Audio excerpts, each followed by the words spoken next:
ঝালকাঠি রাজাপুরে কৃষি প্রণোদনা কর্মসূচি ২০২৩-২৪ অর্থবছরে খরিফ ১, ২০২৪-২৫ মৌসুমে উফশী আমন ধান ও নারিকেল উৎপাদন বৃদ্ধির লক্ষ্যে ক্ষুদ্র ও প্রান্তিক কৃষকদের মাঝে বিনামূল্যে বীজ ও রাসায়নিক সার বিতরণ করা হয়েছে। বৃহস্পতিবার ২৭ জুন বিকেলে উপজেলা কৃষি অফিসের আয়োজনে উপজেলা নির্বাহী কর্মকর্তা ভারপ্রাপ্ত হাসান মোহাম্মদ সোহেবের সভাপতিত্বে প্রধান অতিথি হিসেবে উপস্থিত ছিলেন উপজেলা পরিষদ চেয়ারম্যান অধ্যক্ষ মনিরুজ্জামান।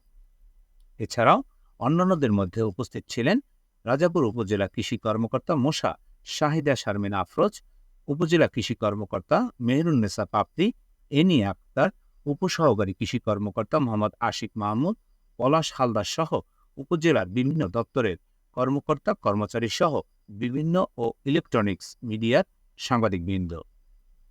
এ সময় উপজেলার ৫,৬৫০ জন ক্ষুদ্র ও প্রান্তিক কৃষকদের মাঝে বীজ ও রাসায়নিক সার বিতরণ করা হয়। কৃষি সম্প্রসারণ অধিদপ্তর থেকে ড্যাপ সার পাইছি 10 কেজি, এমওপি সার পাইছি 10 কেজি, 5 কেজি ধান, বিধান 49।